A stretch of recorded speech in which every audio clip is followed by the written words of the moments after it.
Самые опасные доисторические хищники океана. Земная жизнь изначально зародилась в воде, и за сотни миллионов лет эволюции в морях и океанах обитало огромное количество самых разных живых существ. Больше 500 миллионов лет назад появились первые морские хищники. С тех пор в каждом геологическом периоде на вершине подводной пищевой цепочки они сменяли друг друга. Их эволюция приобретала самые разные формы.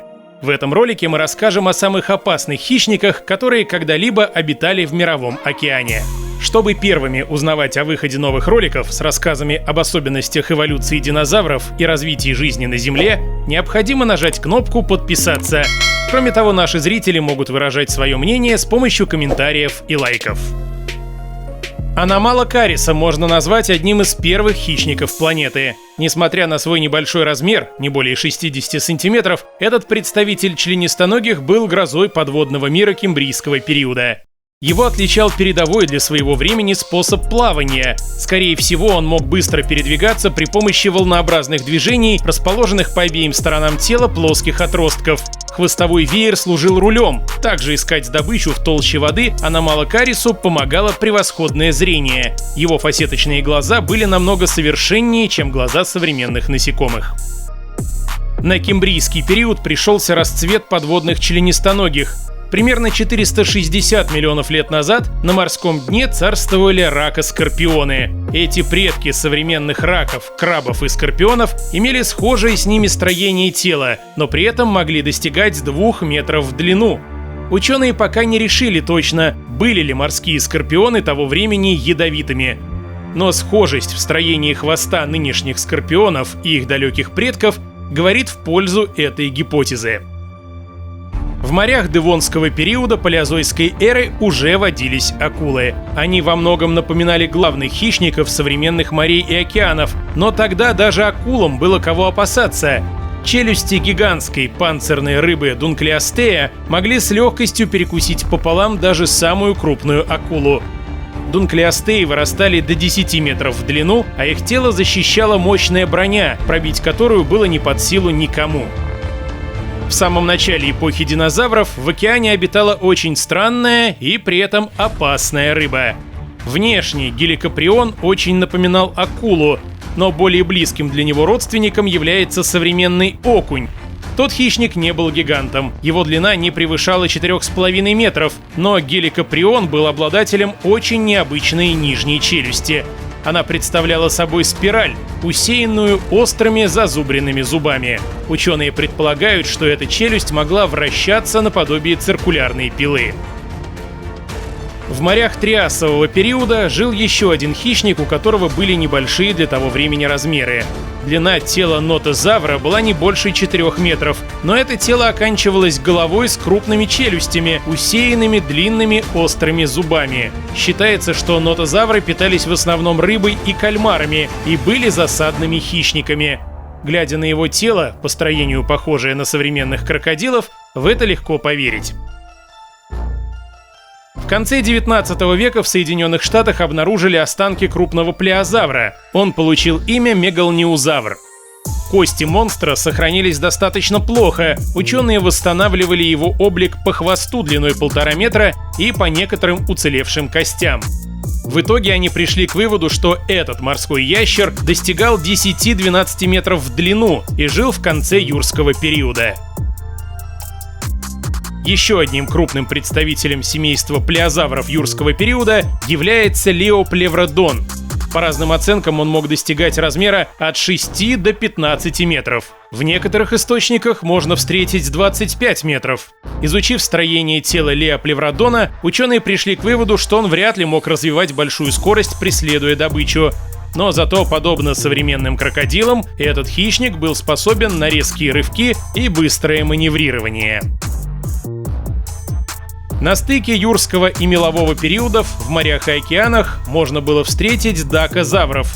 Это были крокодилоподобные существа длиной до 6 метров, относящиеся к семейству архозавров. Их останки находят на территории от России до Аргентины. Они являются единственными полностью морскими архозаврами. Дакозавры обладали крупным черепом с короткой мордой и зубами уникальной формы. Мауизавр обитал в водах современной Новой Зеландии в меловом периоде.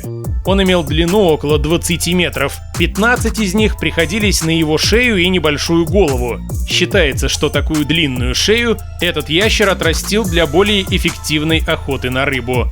Крупное тело с большими ластами могло раньше времени спугнуть добычу, поэтому его лучше было держать на некотором удалении. А вот небольшая голова не вызывала у рыбы опасения. Согласитесь, достаточно оригинальная и эффективная тактика охоты. Одним из самых крупных плеозавров является кронозавр. Этот 10-метровый ящер жил в морях вблизи Южного полюса в середине мелового периода. Впервые его останки нашли в Австралии. Примерно треть от его общей длины составляла массивная голова с мощными челюстями. Ласты кронозавра напоминают черепашьи, поэтому высказываются предположения, что эти хищники могли выходить на сушу и откладывать яйца на песчаных пляжах. Около 65 миллионов лет назад одним из самых опасных морских хищников был мозазавр. По разным данным, он имел длину от 17 до 20 метров и по праву считается самой большой ящерицей на Земле. Его близкими родственниками являются современные вараны. Мозазавры имели крупное бочкообразное тело, снабженное двумя парами ласт. Хвост был похож на хвосты акул и некоторых ихтиозавров. Сила укуса его челюстей была больше, чем у современных крокодилов, примерно в 7 раз. Вряд ли какое-нибудь животное было способно пережить встречу с этим грозным хищником. В результате изменения климата, вызванного падением на Землю гигантского астероида, завершилась не только эпоха динозавров. Не смогли приспособиться к новым условиям жизни и многие морские обитатели, поэтому в наступившей кайнозойской эре в иерархии подводных хищников образовались пустые ниши. Одну из них заняли хищные киты – базилозавры. Их средняя длина составляла около 20 метров. Такие размеры делали их практически самыми грозными хищниками своего времени. Правда, в отличие от современных китов, базилозавры не обладали способностью к эхолокации и не умели активно нырять. Передвигались они, извиваясь в воде словно змеи. Такая помесь кита, змеи и крокодила была грозой более мелких китообразных и древних акул. Позднее акулы все же отвоевали себе первое место среди морских хищников. Сделал это мегалодон. Примерно 25 миллионов лет назад эти гигантские акулы длиной около 20 метров были самыми крупными представителями морской фауны. Найденные зубы, челюсти и другие останки позволяют ученым считать, что эти монстры размером с пассажирский автобус жили еще 1,5 миллиона лет назад, а значит, первые представители человечества могли сталкиваться с ними вживую. Нам повезло, что современные акулы не вырастают до таких размеров, а мегалодоны не смогли пережить последствия последнего на данный момент ледникового периода. Достойный конкурент появился у мегалодонов примерно 13 миллионов лет назад. Левиафан Мелвилла, гигантский кашалот с зубами более 30 сантиметров, охотился на ту же добычу, что и самая большая акула в истории Земли. Серьезным преимуществом представителей китообразных было наличие эхолота. Череп этого кашалота нашли у берегов Южной Америки в 2008 году. Длина черепа 3 метра. Найденные зубы Левиафана имели диаметр 12 сантиметров и длину до 32 сантиметров. Ни гигантские акулы, ни левиафаны, ни многие другие описанные выше хищники не дожили до наших дней. Но в современных морях и океанах есть множество их потомков. Пусть они не смогут похвастать такими же размерами, но современные акулы, киты и крокодилы тоже представляют серьезную опасность, как для морских животных, так и для людей. Правда, среди современных морских хищников есть свои гиганты. Морские скаты являются потомками древних акул. Когда-то они достигали 5 метров, да и сейчас нередко можно встретить в морских глубинах ската с размахом плавников более 2 метров. Основную опасность для людей представляет то, что своих жертв гигантские скаты поражают ядом. При этом они очень хорошо маскируются. Такую опасность можно просто не успеть вовремя заметить. Мы благодарны нашим зрителям, досмотревшим видео до конца. Если вас заинтересовали эти доисторические морские хищники, то вы можете узнать о других представителях эпохи динозавров и других геологических периодов из других роликов на нашем канале.